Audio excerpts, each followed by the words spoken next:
gisteren. Ja, heb je de afsluiting gezien gisteren van de livestream? Nee. Skate die eventjes Joyride doet. Heb je het gedaan? Hij heeft het gedaan. Hij heeft het gewoon gedaan. Skate. Ja.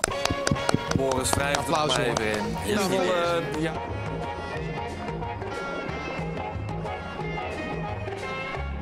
Allemaal niet uit. Zwaaien kan. Zwaaien kan inderdaad, ja. Een hele goede middag hier vanuit de Gamekings Studio in Amsterdam. En welkom bij wat nu gaat zijn de voorbeschouwing op de Nintendo persconferentie. Ja, ze hebben het eigenlijk knap volgeluld. We hebben nog Ja. maar een paar minuten.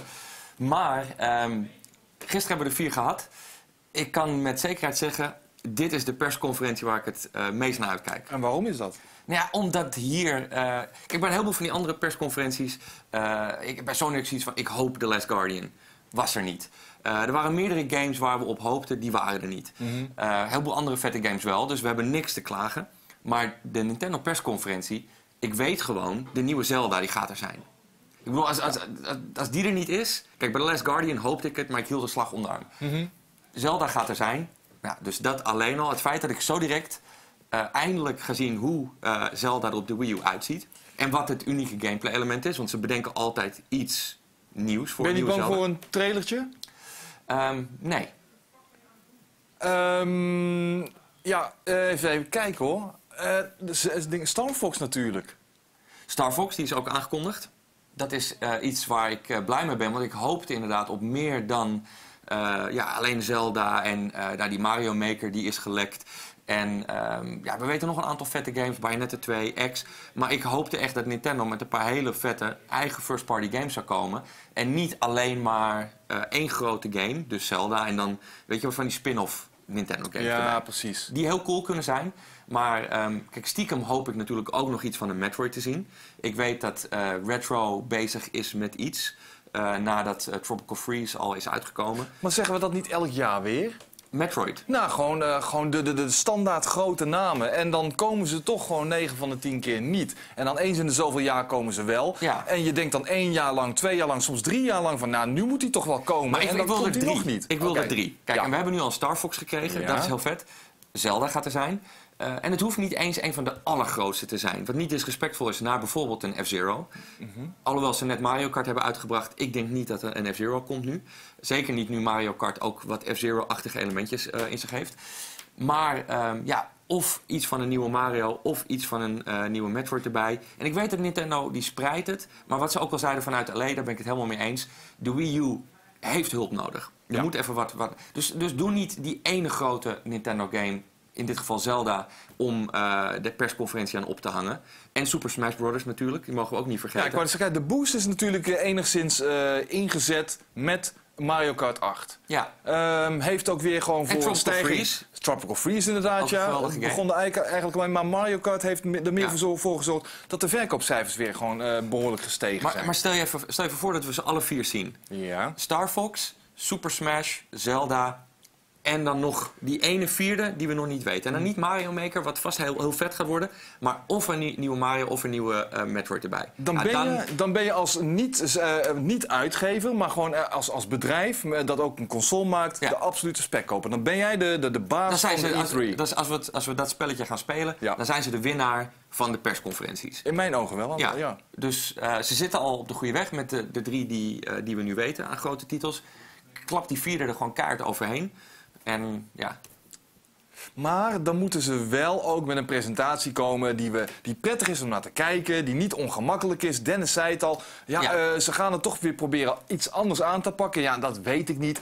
Ik bedoel, die Japanners zitten nou eenmaal vast in een bepaald stramien en zijn daar heel moeilijk uit te halen. Ze hebben het in het verleden alles geprobeerd op de wat meer westerse manier, een iets lossere manier. En dat backfired gewoon grotendeels. Omdat gewoon het hele communicatieaspect is gewoon... Ik heb er vaak bij gezeten. Ik heb Miyamoto ongemakkelijk op het podium met een zwaard en een schild zien staan. Ja.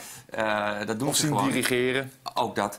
Maar aan het eind van de dag maakt dat me niet zoveel uit. Ik bedoel, ja, tuurlijk is deze komende presentatie prettiger om naar te kijken als het een beetje cool is gedaan. In plaats van ongemakkelijk en corporate en weet ik veel wat. Neem Sony versus Microsoft van gisteren. Ik wou dit zeggen, over ongemakkelijk en corporate gesproken. Zeg. Sony verkeerde insteek, Microsoft de juiste insteek. Aan het eind van de dag allebei een hele mooie lijst aan nieuwe games die niet aan elkaar onderdoen of niet voor elkaar onderdoen. Weet je, die zijn redelijk gelijkwaardig qua wat ze hebben. Absoluut. Dus als in ieder geval de games vet zijn aan het eind van de rit van Nintendo, ben ik blij. En dan mogen ze best weer een beetje de ongemakkelijke Japanse shit erbij hebben. Dat hoort er misschien stiekem ook wel een beetje bij Nintendo. Ja, denk je dat uiteindelijk, of het nou 3 of 4 titels zullen zijn, die echte grote first-party titels, denk je dat het uiteindelijk ook daadwerkelijk tot een reanimatie van de Wii U gaat leiden? Want nee, hoe je het ook bent verkeerd, hij is op sterven aan dood, zo lijkt het. Ja, dat is wel heel extreem. Wat ze nodig hebben, ik zie al een timer lopen in beeld. Nog een minuutje. Spannend. Wat ze nodig hebben is niet alleen die games waar we het nu over hebben. Ze hebben third-party support nodig. Ja. En Ubisoft heeft al gezegd, ja, we hebben geen Wii U-titels. Ja, ze haken af.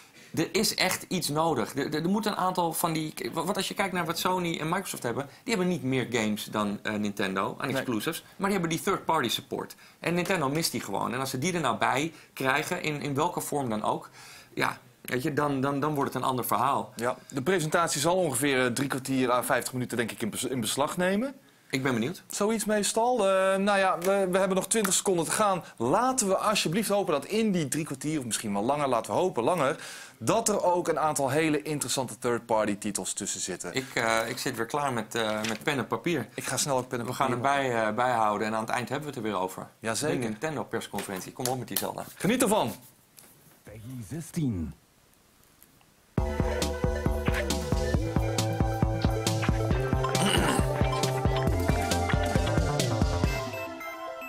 Please welcome Nintendo President and COO Reggie Fils-aimé. If you say so. Welcome to E3 Nintendo fans. And you guys thought we wouldn't have a press conference. Not my problem. We have Nintendo's biggest stars backstage ready to make some big announcements. Oh, great! Another Mario game! Don't love your tone, but actually no new Mario game today. What? I'm getting bombed? Bring my cart around! I'm out of here! Hey, looks like I'm the new face of Nintendo. Hey, they promised me you wouldn't be here! Come on, Reggie, give us Mother 3! How about this instead? Hey, wait a minute. If Nintendo's heroes are backstage, who's watching the bad guys? Not my problem. It's me, Wario! I guess this is my problem. While I go Reggie on these fools, here's what's new.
空の桜井正宏です。今回の任天堂デジタルイベント、まずは私からスマブラの話をします。オープニングでどこかの社長たちが仲良く戦っていましたね。これは単にイメージ映像というだけではなく、新作スマブラで実現します。まさに誰もが参戦。その名もミーファイターです。ミー参戦については前作でも考えたのですがやめていました。ミーで殴ったり蹴ったりってあんまり向いていないですしね。しかし今回は中途半端を良しとせず、非常に真面目に取り組みビルドアップしました。そのミー離れした体術をご覧ください。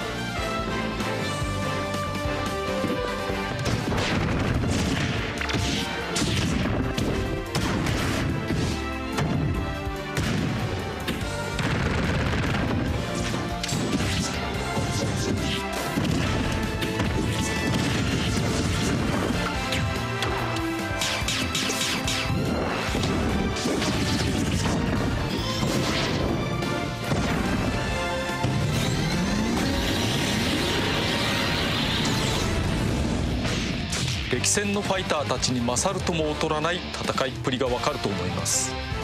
ミーファイターは3種類の体術を選べます。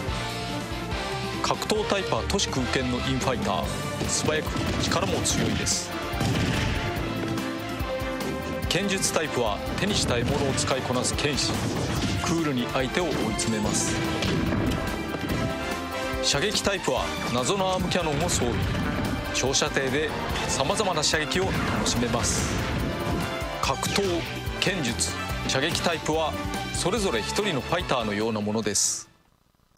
そして必殺技は各タイプ12種類の中から4種類を選べます。なんとミーの必殺技は全部で36種類、キャラクターにして驚きの9人分ですね。ミーを出したのは単に自分やお友達をファイター化できるだけではありません。私の元には毎日のようにファイターの参戦希望が届きますが、お好みのキャラクターをミーファイターで再現できます。誰でも参戦できますよ。あなたも参戦、誰でも参戦、倒せ任天堂軍団。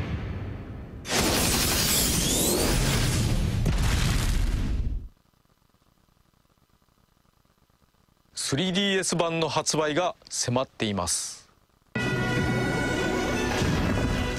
すでにほぼ完成していますが、天文学的な数の組み合わせがあるゲームなのでデバッグに相当な人数をかけ十分に行います。ファイター、アイテム、アシスト、ステージ、敵キャラなども総力を持って組み込みましたが、大乱闘以外に遊べるモードも多いです。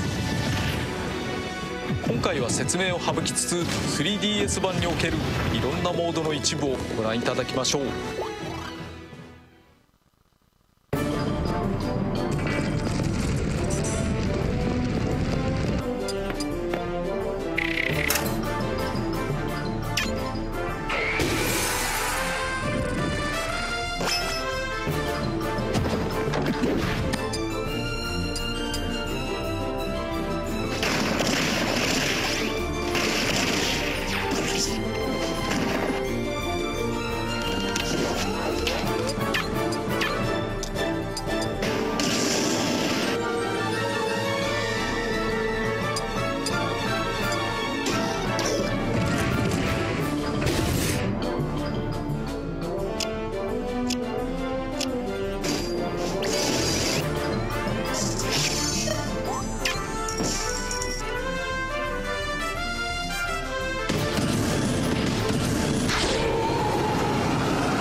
まだ発表していない要素がいっぱいありますが、発売までに全部紹介しきれないと思います。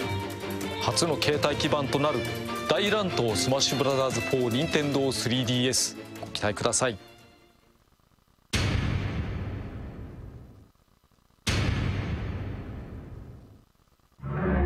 Hi everyone, and welcome to Nintendo's digital event at E3. This year we wanted to do something different to celebrate what it means to be a Nintendo fan. Today you'll meet many of the talented Nintendo teams working hard to deliver great games and hear some of our big E3 news, with more to be shared throughout the show.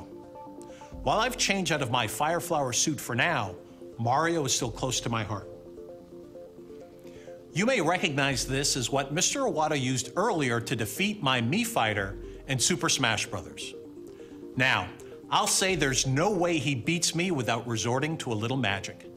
And in fact, I'm right. That's exactly what he did. Because this is no ordinary toy. This is one of the first in a new line of products Nintendo has in development called Amiibo. And only on Nintendo systems will you be able to enjoy all the different experiences in this Toys to Life category. Along with Amiibo, both Disney Infinity and Skylanders Trap Team have unique features and functionality that can only be found on Wii U. There's a special chip that's embedded in every figure. Any Wii U system will recognize the figures by touching them on the Wii U gamepad.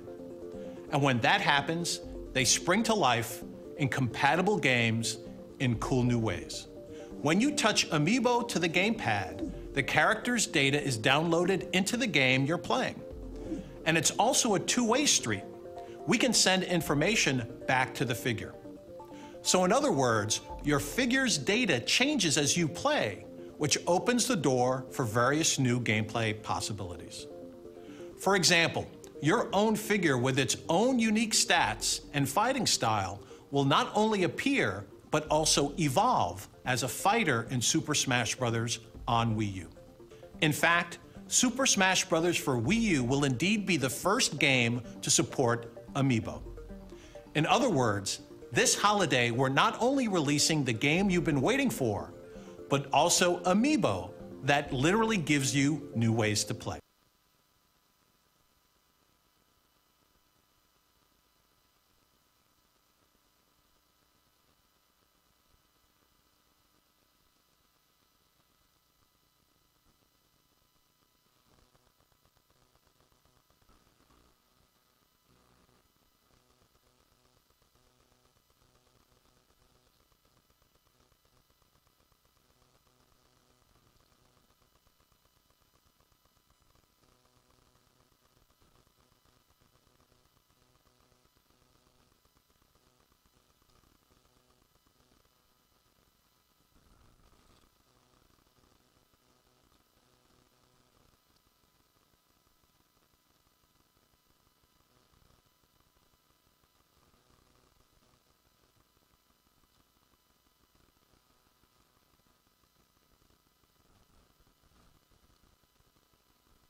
Their new games.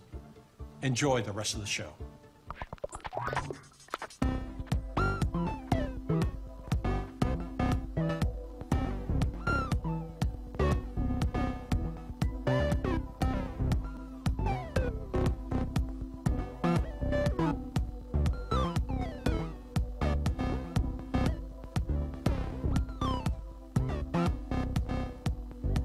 I'm Tezuka of Nintendo. How do you do? I'm Ebisu of the Goodfield Company. Thanks for having me. When Nintendo reached out to Goodfield, we didn't ask them to make Yoshi's Woolly World as a sequel to Kirby's Epic Yarn. We said we wanted to make a Yoshi game.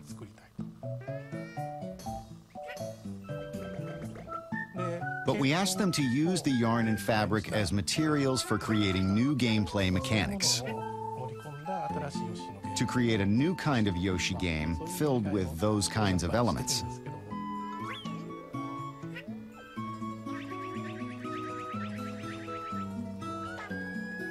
For Kirby, we used strands of yarn as the core element and expressed things through their movement. This time, now that we were working in a three-dimensional world with depth, the challenge was that a single strand wasn't going to be visually impressive. So how do you play with a pile of yarn? Or some cloth? We thought about those things pretty hard. They get unraveled and knitted up, and do a lot of things like that. Both Mario and Yoshi games are 2D action platformer games. The big difference is that Mario games are about performing challenging tasks within a given time limit. But with Yoshi games, they don't have any time limits. So you're able to freely explore the vast game world. You can make new discoveries. It's turning out to be an action game where you can have fun in a wide variety of ways. When you usually make an action game, things like how far you can jump are set at a certain distance. So you would build the terrain with that in mind. But in the case of Yoshi, he's so almighty. If he tries, he can fly as far as he wants. His tongue is the most powerful weapon. Well, it may be weird calling it a weapon. So as we were thinking about how we should build the game, Tezuka-san told us that it's centered around exploration. We took it as Yoshi's abilities are there to be utilized for exploration. From there, we were able to progress with the game's development smoothly. By using yarn, there are new ways to explore. There are a lot of transformations in the game because Yoshi himself is made of yarn.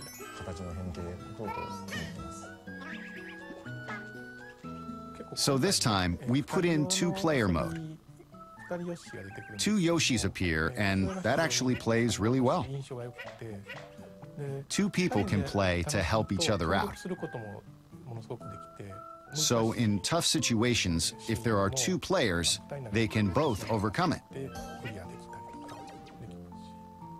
Yoshi can eat up and spit out the other Yoshi wherever he likes. This is really important in co-op and can be used in a way to attack the other player. Really, a wide range of gameplay is possible. We've made prototypes of different ways to express the yarn fabric for Yoshi,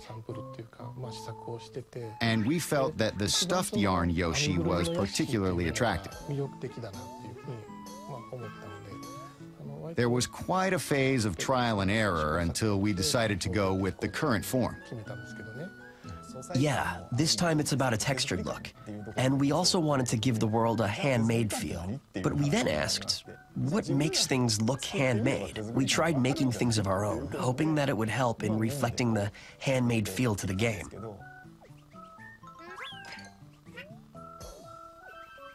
There is certainly a key phrase that I have. It's amazing Yoshi.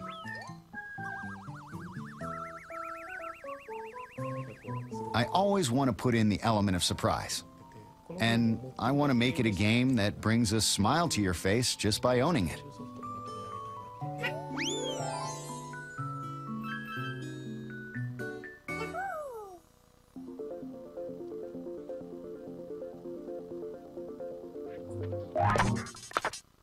Here you go!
Look, I'm really sorry about kidnapping you 80+ times. My bad.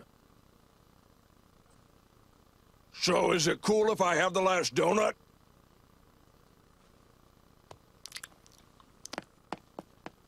I deserve that.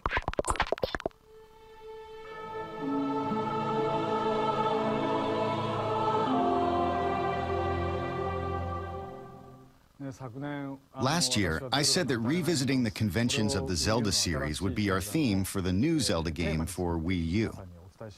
However, before I get into that, let me talk about something that I needed to help to realize this ambition. In fact, it's something that we've wanted to do for a long time in the Legend of Zelda series, and so development began with this as our focus. In the earlier releases of the Legend of Zelda games, players got to explore a wide area, scrolling up, down, left, and right. However, after the game transitioned to 3D and the hardware continued to evolve, it became harder to create that feel of being in a vast world. For example, in Wind Waker, we used various techniques to create a wide world where you could freely explore many isolated islands. But it was very hard to create one large world where everything felt connected. We had to design small, bounded areas with a defined entrance and exit. And putting them all together made it feel like you were playing in a large world. But you still couldn't cut through the boundaries wherever you liked to explore that world. Today, I'd like to talk to everyone about the latest Zelda game for Wii U. But first, please take a look at how the game looks on screen. This is the new world of Zelda. It's quite a vast world, isn't it? You can even reach those mountains in the distance if you walk far enough. We couldn't create such a wide world like this in the past. As far as what you can do with such a vast field to explore, as soon as those boundaries are removed, it means you can enter any area from any direction. So the puzzle solving in this game begins the moment the player starts to think about where they want to go, how they will get there, and what they will do when they arrive. This is a clean break from the conventions of past games in the Zelda series, where you had to follow a set path and play through the scenario in the right order. I believe this departure will create opportunities for new gameplay that have not been experienced in previous Zelda games. As you can see, and as you know from the Zelda series, the world in these games can be quite peaceful. However, it is a Zelda game after all, so strong enemies will certainly appear, even in this setting. Powerful enemies appearing in such a peaceful world is one of the defining features of the Zelda series. I think that's one convention we can keep, right?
ever take those gloves off? No! Take my gloves off, do whatever I want.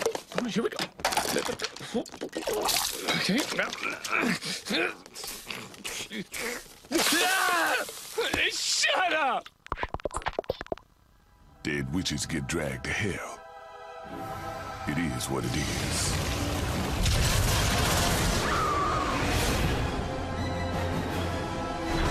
These are the gates.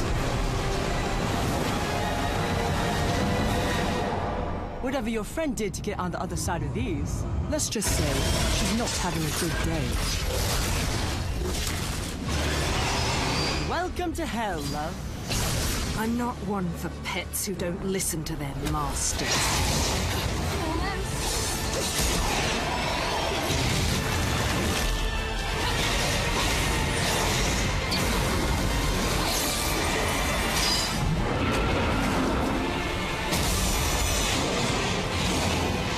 You know, love, you're probably the only person on the planet who says go to hell and means take me there. I'm afraid I don't have time to dance too long. A friend is waiting for me. Time's almost up. Bayonetta, you better start creating miracles.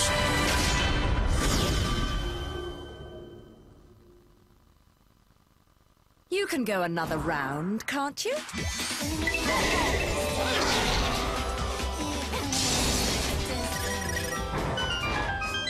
Flock off, Featherface.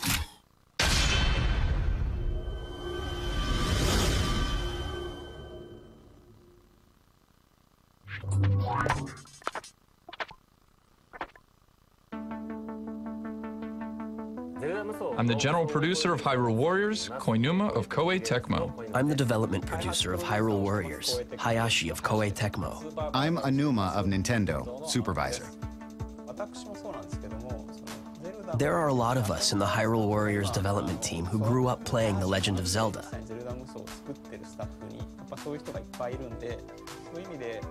So getting the chance to work on this series, we were actually a little nervous.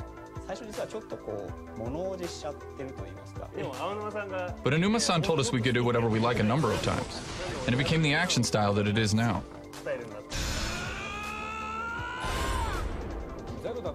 A big difference between this and the Zelda games is that you're fighting an army, and there are multiple battles occurring on the field at once. If your forces are in trouble, you'll get a warning, so you have the option to go out there and help out your allies. What I think is great with the Zelda world is how giant bosses appear, and you have to think about how to beat them. I think those things are what makes the essence of Zelda, which I think will be a new discovery for fans of the Dynasty Warriors series. There's also a two-player mode. You can play two players by using both TV and gamepad. It's not a split-screen experience, so you're able to each be fully immersed on a single screen.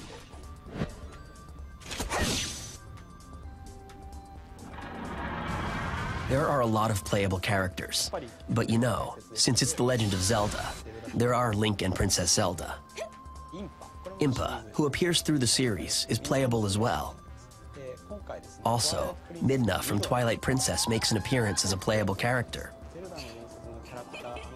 If there is a certain character you like in the series, this is the first game where you'll be able to play as your favorite character.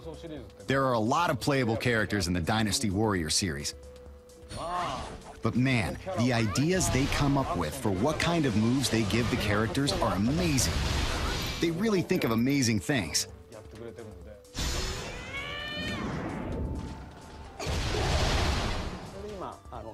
So now, it's really turning out as a great new Zelda collaboration title that's worthy of the name Hyrule Warriors.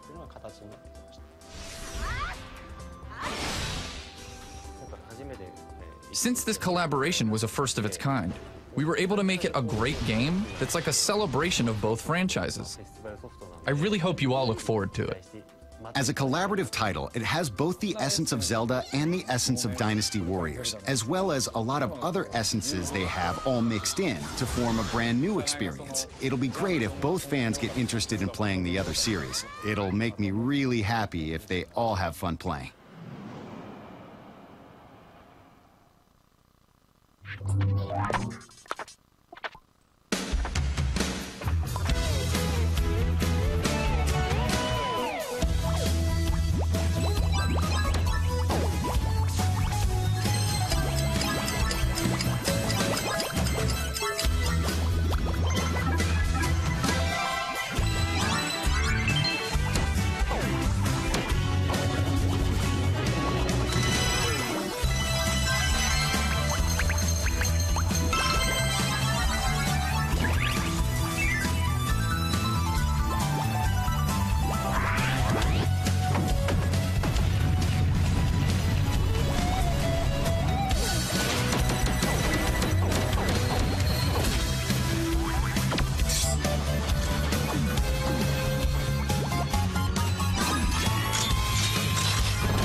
ブレイドとは神の言葉を超えた人工的な運命の解放者。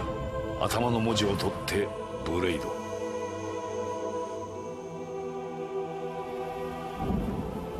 私はエルマ。あなた名前は？おお、あの方をお迎えする器が今我が元に。地球を失ってそれでこんな星まで来たのに殲滅するのさ。それが私たちブロースの任務。もしかしたら宇宙から消え去った方がいいのかもしれない。私らとお前らは共存なんてできないんだ。じゃあ僕たちはもう死んでいるってことですか？こいつは裏切り者だぞ。やめろルクザール。撃てよ。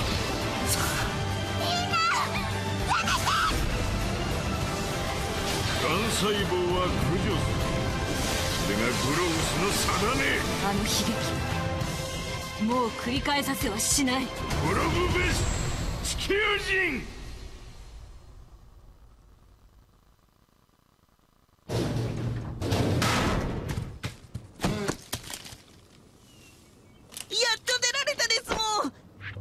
Thanks for coming back, Mario. Maybe now you reconsider announcing Mario Ballet.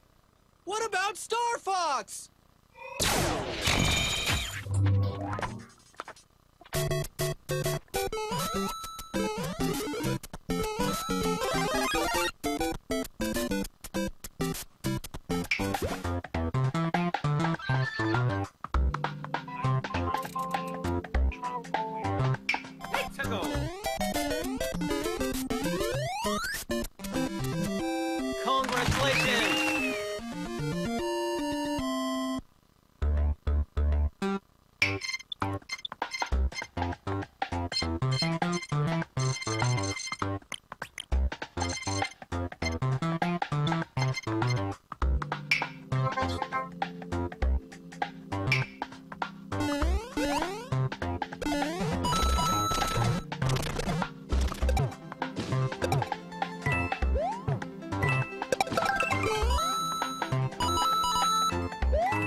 I'm Nogami, the producer of Splatoon. I'm Amano, one of the game's directors. And I'm the other director, Sakaguchi.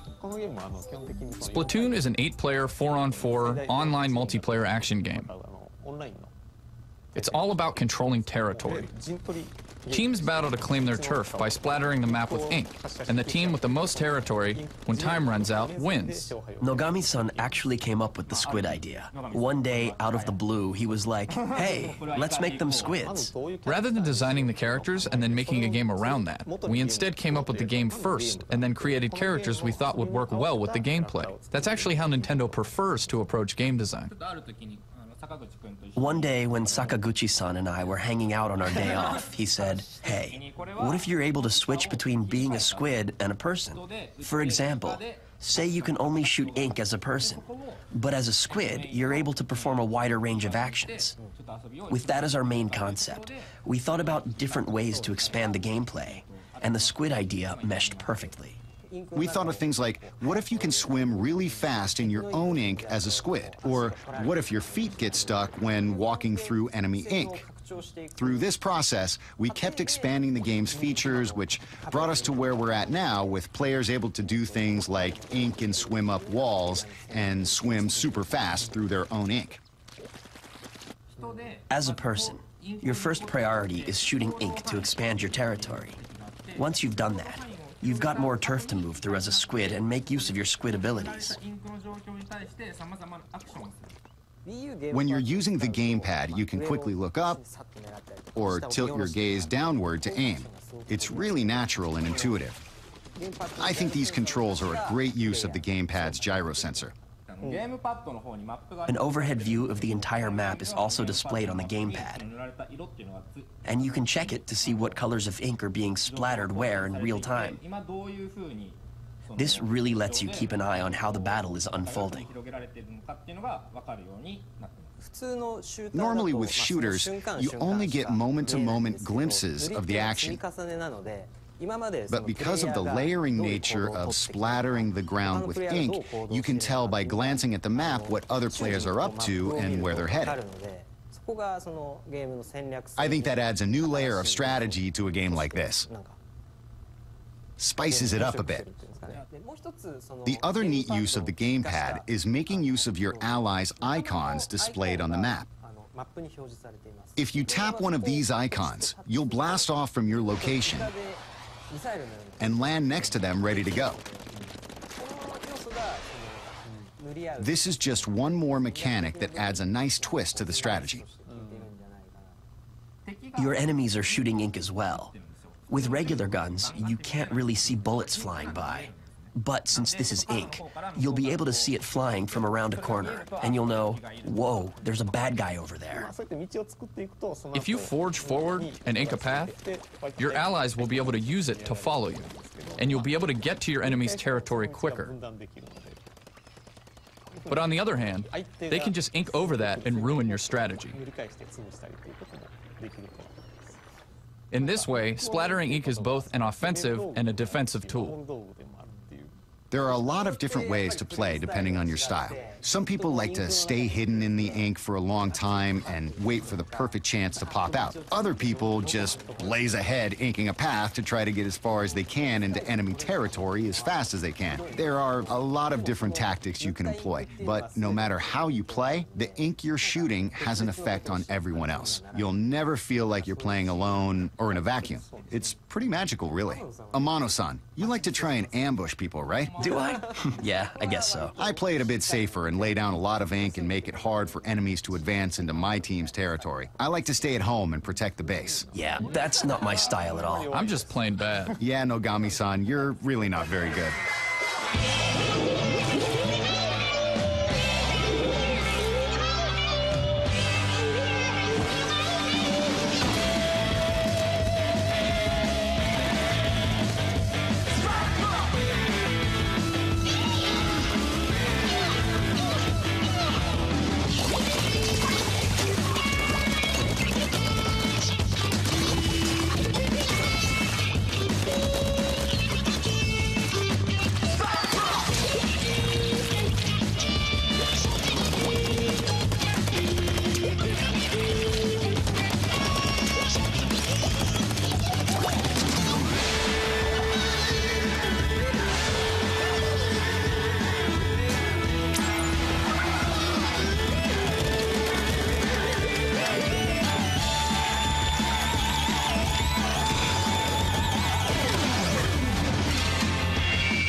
Well, that just about wraps up things for the Nintendo Digital event.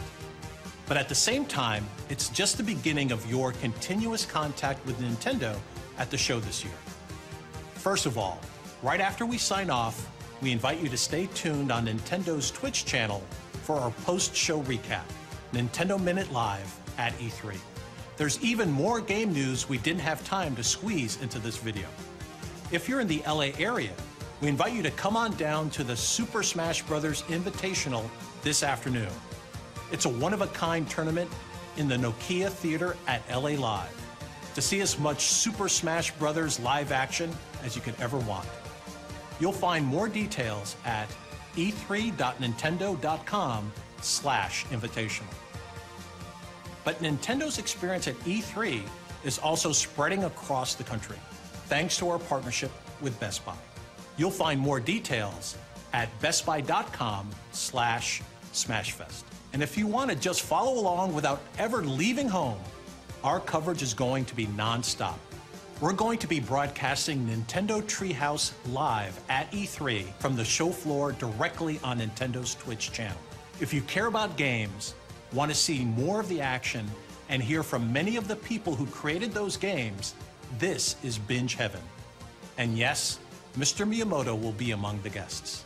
Follow us on our Twitch and YouTube channels, get more information at Nintendo.com, follow us on Facebook and Twitter, and join the Miiverse E3 community. We've covered a lot of ground today, so I want to thank you for watching. But I just can't leave you without one more little teaser. Enjoy E3 and play Nintendo.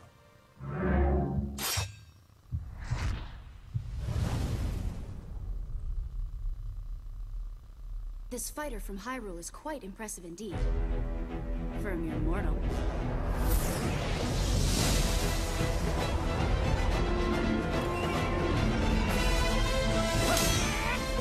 Nice try! You're nothing compared to the Underworld Army!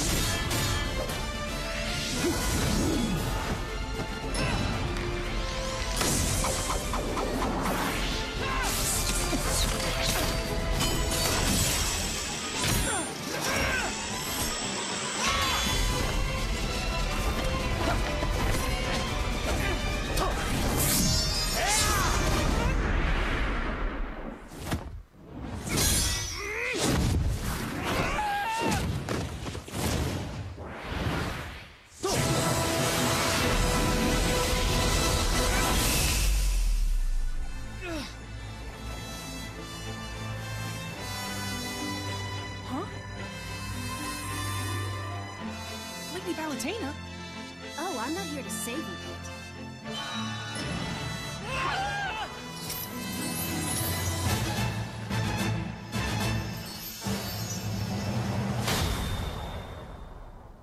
I'm here for a little, divine intervention. Wait, you want to fight too, Lady Palutena? I'm no stranger to fighting. Have you forgotten that time we fought each other? Well, yeah, sure. But that was when the Chaos Skin had you under mind control. Well, anything an angel can do, a goddess can do better. Perhaps you'd like to see some of the powers I once used to protect you. Heavenly Light, Explosive Flame, Warp, Rocket Jump, Reflect, Auto Reticle, Jump Glide, Counter, Super Speed, Angelic Missile, Celestial Fireworks, Lightweight, Black Hole, Mega Laser. You don't have to prove anything to me, Lady Palutena. Looks like angels only talk big. Many worthy foes have gathered here. And I won't hold back on anyone.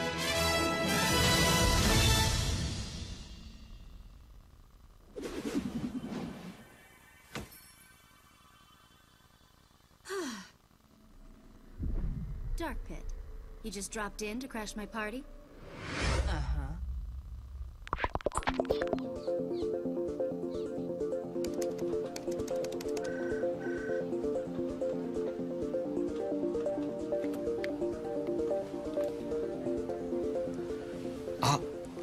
宮本です。こんにちは。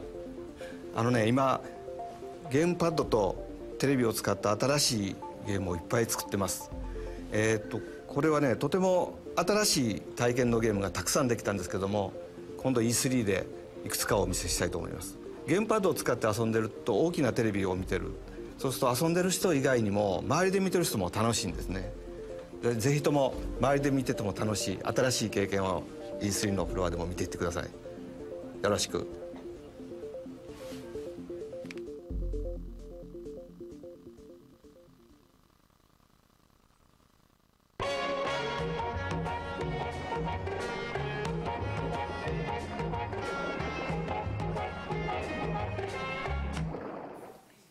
Ja, dat was dan de Nintendo-presentatie. Ja, althans presentatie. Niet zoals we die kennen van bijvoorbeeld Sony en Microsoft in een grote venue. Dit is allemaal gewoon wat intiemer. Allemaal ook stage en noem het allemaal maar op. Van tevoren geproduceerd. Van tevoren geproduceerd, inderdaad. Ja, dat was het woord waar ik naar zocht. En ik moet zeggen, ik ben over de gehele lengte gezien toch wel vrij tevreden. Ik ben heel erg tevreden, maar ik zit wel te wachten op Star Fox.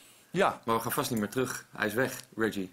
Hij is weg. Ja, we gaan niet meer terugkomen. Ja, volgens mij was natuurlijk wel hetgeen wat Miyamoto aan het eind zat te spelen. Star Fox. Ja. Als je een beetje, het was blurred op het scherm. Dus er is een goede kans dat hij op de beursvloer is. Of in ieder geval een prototype-achtig iets. Een demo die laat zien hoe die besturing gaat werken. Ja, in combinatie met televisie ook, hè? Wat hij ook al aangaf. En dat is natuurlijk ook wel iets... Misschien dat het in een te vroeg stadium nog is om in deze presentatie te verwerken. Ja, maar waarom hoorden we dan van tevoren...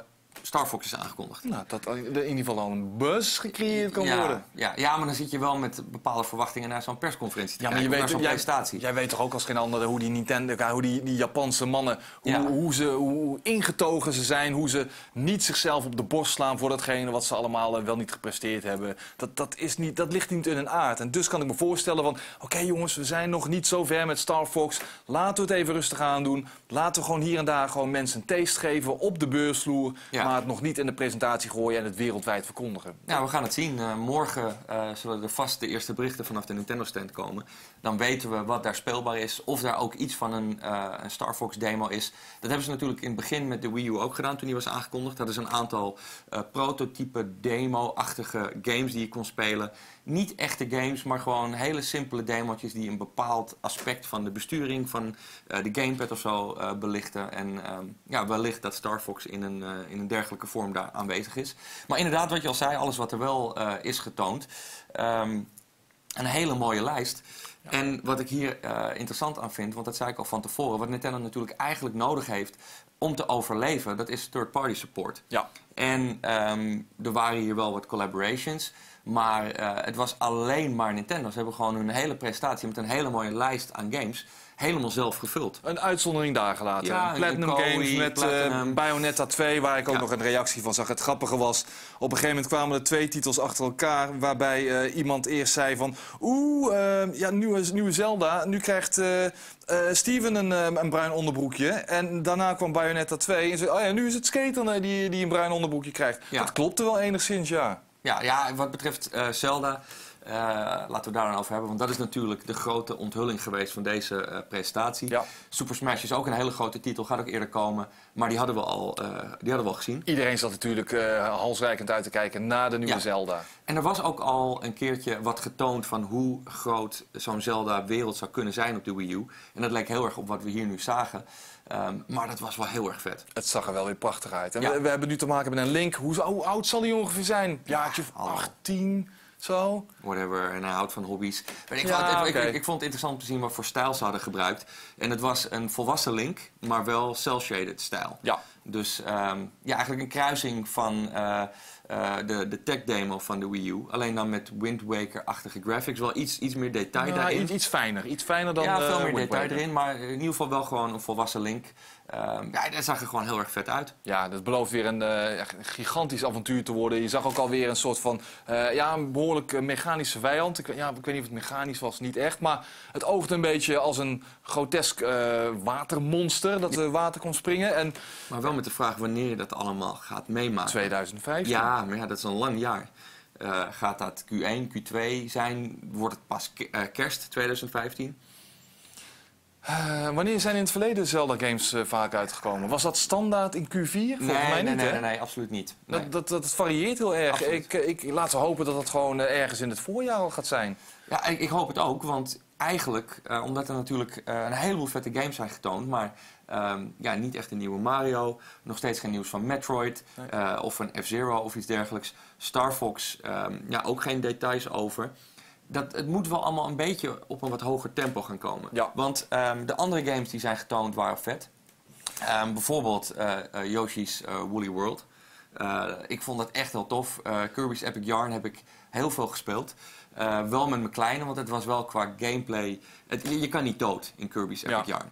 Dus de uitdaging die zat er wel bijvoorbeeld als je alle crystals wilde behouden aan het einde. Dus dat betekende gewoon simpelweg...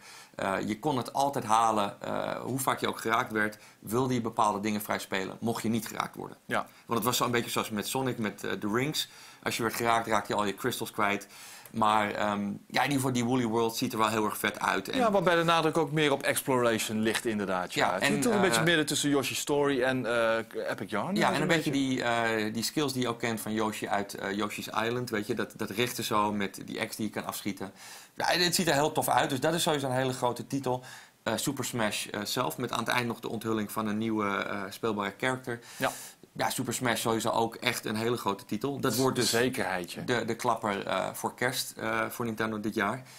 Niet dat dat niet vet is, maar snap je wel een beetje het gevoel wat ik heb als ik dan nu naar de overige titels ga kijken? Ja, want dan krijg je een beetje een gap tussen gewoon het niveau van een nieuwe Metroid en een Captain Toad. Wat ik Treasure Tracker. Dat zijn eigenlijk een beetje de levels die als extra zaten in de laatste Super Mario 3D World voor de Wii U. Die ik ook met heel veel plezier heb gespeeld. Daar zaten in iedere wereld eigenlijk zat een leveltje met Toad waarin je niet kon springen.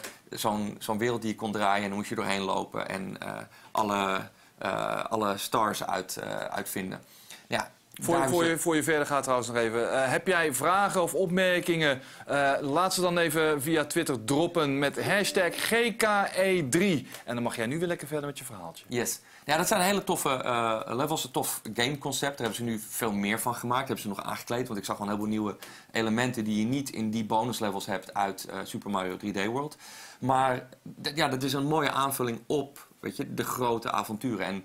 En goed, voor jou ook natuurlijk een third-party game, Bayonetta 2. Ja, ik hou van Bayonetta. En Bayonetta 2, laat maar gewoon lekker komen, weet je wel. Die ga ik helemaal kapot spelen. Ja, en er zijn niet heel veel van dit soort games op het moment. Want... En exclusive ook nog, hè? Ja.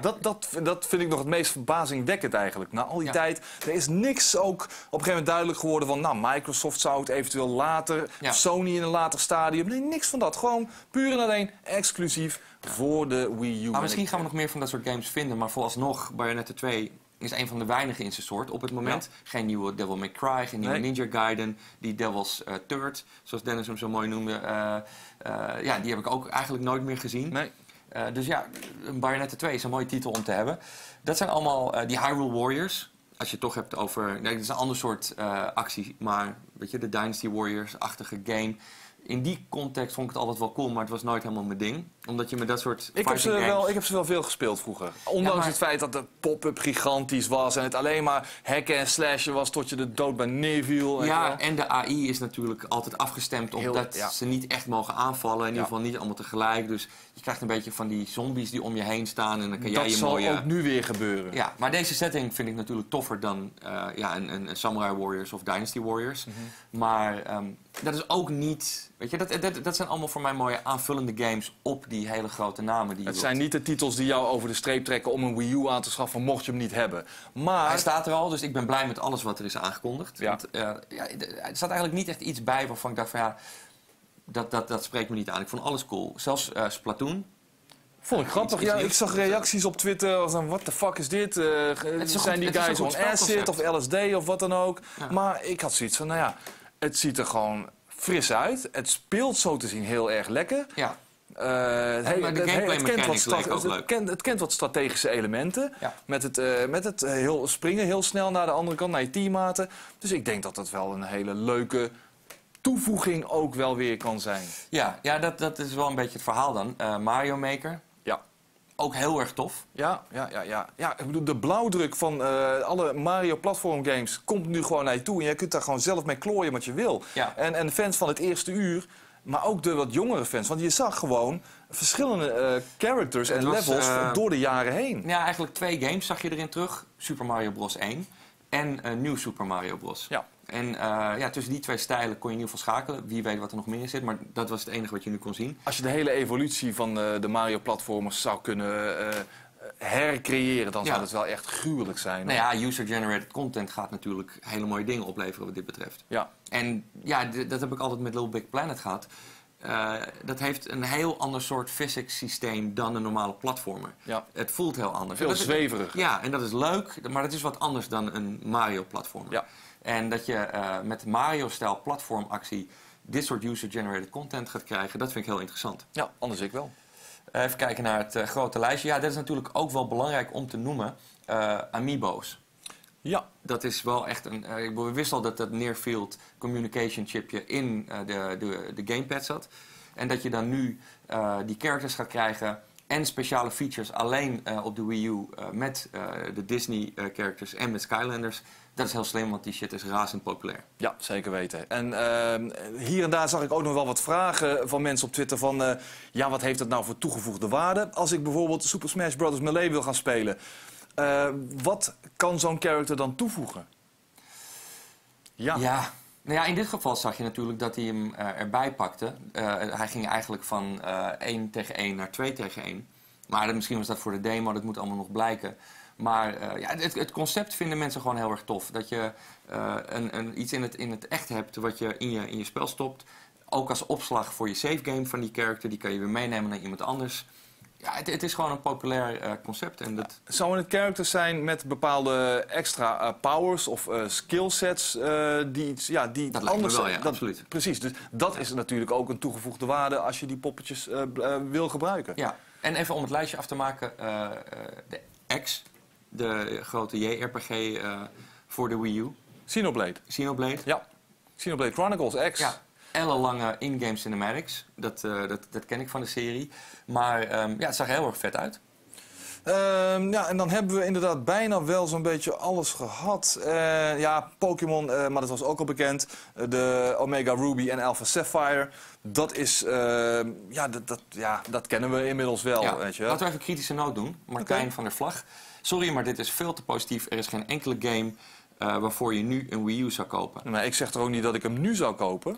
Nou ja, en daar ben ik het ook niet mee eens. Als je hem nu haalt, voor mij, Mario Kart, Tropical Freeze, Donkey Kong. Je kan nog teruggrijpen naar Pikmin 3. Ja, die krijg je er zelfs tegenwoordig gratis bij Mario Kart. New Super Mario Bros. Wii U, Rayman Legends. Nou, dat zijn er al 5. En wat ik zeg, dingen die zijn aangekondigd, staat ook leuke titels bij. Ik ben het wel met je eens dat, dat gevoel wat ik ook al heb. Van tevoren zei ik al, er moet die grote klapper bij komen. En Star Fox werd een beetje naar gehint. Wie weet wat we nog gaan zien de komende dagen, maar die was er niet. En ik zei, als ze echt willen klappen, als ze ons echt helemaal willen wegblazen, doen ze nog die 4e grote titel erbij. En dat hebben ze niet gedaan. Dus ik ben het wel eens met de kritische noot dat Nintendo had eigenlijk wel harder kunnen uitpakken nog. En het was een goede presentatie. Ze hadden heel veel dingen laten zien die nog niet waren aangekondigd.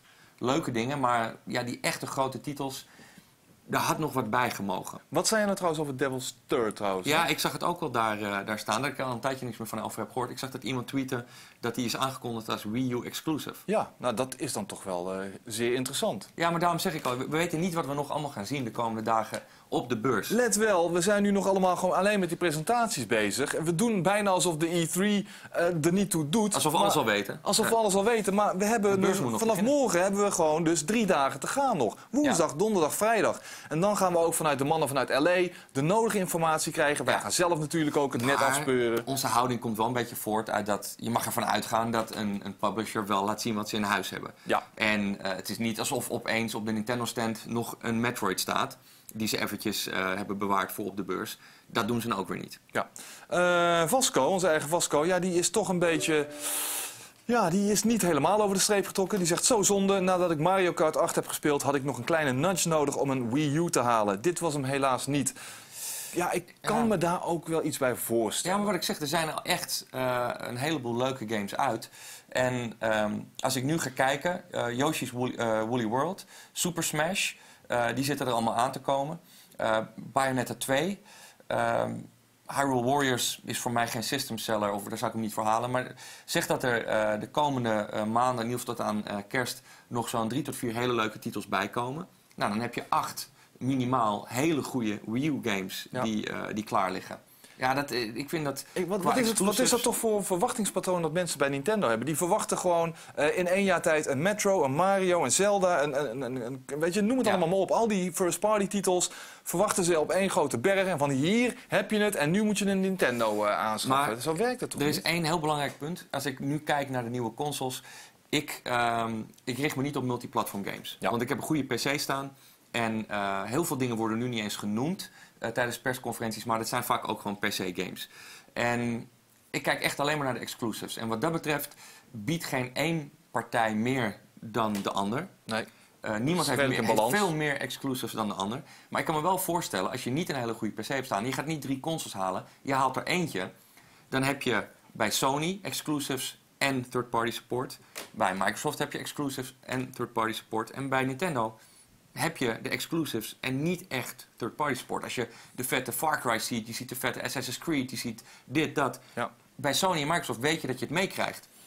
En dat mist Nintendo toch iedere keer. Ja, dus dat begint gewoon een beetje te steken. Ja, inderdaad. Een Hyrule Warriors en een Bayonetta 2 gaan de Wii U niet redden als ze niet regelmatig genoeg met hun eigen first-party titels aankomen. Het is echt heel erg kwaliteit boven kwantiteit. En er zijn echt gamers voor wie dat genoeg is. En ik neig zelf ook wel die kant op. Maar ik snap ook dat ze daarmee dus niet het grote succes bereiken wat ze eigenlijk zouden willen. Nee, maar gaan we dit dan daadwerkelijk krijgen? Dit vind ik wel heel voorbarig, Wesley Wiegersma.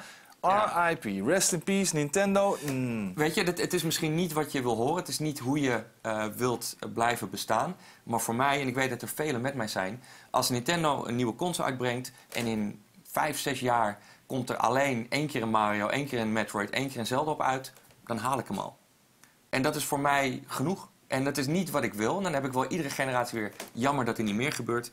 Maar ja, in alle eerlijkheid, weet je, zelfs dan blijf ik instappen. Want die ervaring kan je niet missen. Jij wel, maar ze winnen geen nieuwe zieltjes. Ze winnen geen nieuwe zieltjes. Nou ja, we zaten natuurlijk met een heleboel mensen die persconferentie te kijken hier. En iedereen om me heen die had hetzelfde van, oké, goed, Zelda ziet er fucking awesome uit. Wii U, sowieso dan. Ja. En dat weet Nintendo ook wel.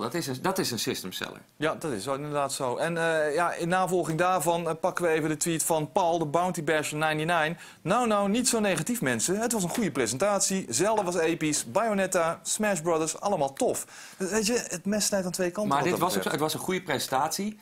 Als je een ander perspectief hebt. Als je zoiets hebt van, ze spelen niet op gelijke voet. Het is erop of eronder. Het is, weet je, als je zo pessimistisch naar Nintendo kijkt, dus je zegt van de Wii U is op sterven na dood en Nintendo die zit in zwaar weer en die moeten echt met iets heel bijzonders komen, dan zou je kunnen zeggen, ze hadden net niet genoeg. Ja. Maar het was zeker geen slechte presentatie, het was een hele goede presentatie. Trouwens ook wel heel fijn om te weten, zeker voor de mensen die Bayonetta 1 niet hebben gespeeld, dat die gewoon bij Bayonetta 2 gewoon het eerste deel er gratis bij krijgen. Ja, met ook extra's, want je zag allemaal Zelda puns erin. En een Metroid helm. Daarom, dus dat wordt wel een hele mooie bundel. Ja, er is trouwens nog net op de showfloor een nieuwtje. Ja, niet dat we daar nou stijl van achterover slaan, maar hier ook. Gerben van der Bos die zegt het. Mario Party 10 is net aangekondigd op de showfloor.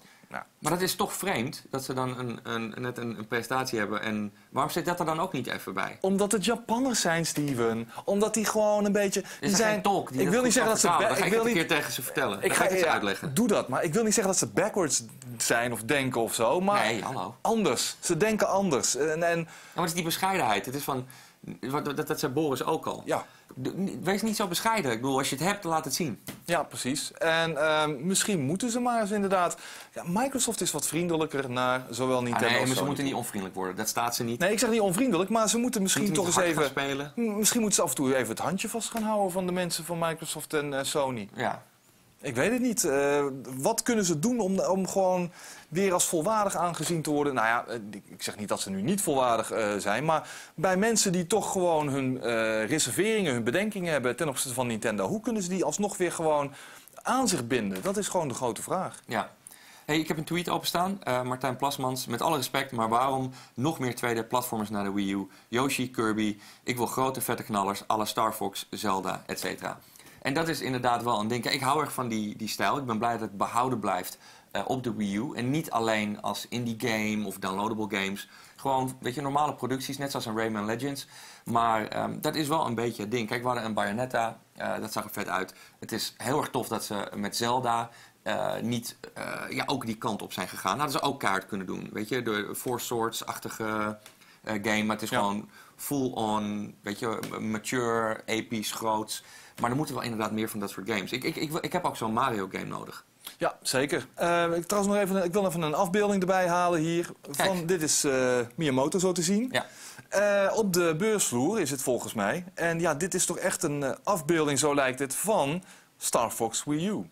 Dus, weet je... Ja, maar wel ook zonder branding erbij. Dus het is ook wel aannemelijk dat het dan echt nog om een hele vroege tech-demo gaat. Ja, dat zal het inderdaad zijn. Ze willen het misschien nog geen Star Fox noemen. Ze zullen het er misschien een beetje bij hinten. Nou goed. Ik denk dat we inmiddels ook wel gewoon een beetje een conclusie kunnen trekken wat betreft alle persconferenties van zowel Microsoft, Sony als Nintendo. Ja. Ik wil er nog geen cijfertjes aan plakken. Ik wil niet zeggen van dit was de beste of dat was de beste. Maar we hebben zo, denk ik, als ik namens ons allebei spreek, toch onze bedenkingen bij sommige manieren waarop de presentaties benaderd zijn. Ja. Al vond ik die van Microsoft toch zeer sterk over de hele lengte gezien. Daar heb ik geen bedenkingen bij. Nee, ik ook niet. Sony had dat gruwelijke inkakmoment dat zo volgens mij een half uur duurde, als het niet langer was. En dat ook nog eens gewoon diep in de nacht voor ons. Dat maakte het er niet makkelijker op. Dat was een heel fijn moment. Ja, nou, Jesus Christ. Ja, dat was echt heel pijnlijk. Maar goed, heel veel vette games. Dat toch wel, uiteindelijk. Nintendo, ik vond wel, want daar hadden we het ook nog over, dat het vaak tenenkrommend is en wat dan ook. Die opening, ik vond het allemaal echt goed gedaan. Ik vond het leuk. Door de guys van Robot Chicken. Ik vond het echt leuk. Ja, ik vond het was ook niet tenenkrommend. Het was absoluut gewoon niet. Leuke humor om te lachen. Het was niet super pittig of wat dan ook. Het was een goede stijl voor Nintendo, die niet kuttig was. Het was gewoon echt leuk gedaan. Het kwam goed uit de verf. Daar hebben ze een goed marketingbedrijf op losgelaten. Goede PR-company. Maar ik denk wel, als je het hebt over concluderen naar alle persconferenties kijken, dat we overal wel iets te veel wilden. En dat we, je merkt toch, al die games, het was er nog net niet allemaal. Ja. En we waren ook wel, weet je, heel erg van die en die en die en die. Maar bij Microsoft, toch die Halo die niet echt groots aanwezig was. Bij Sony geen God of War, Uncharted werd niet echt getoond.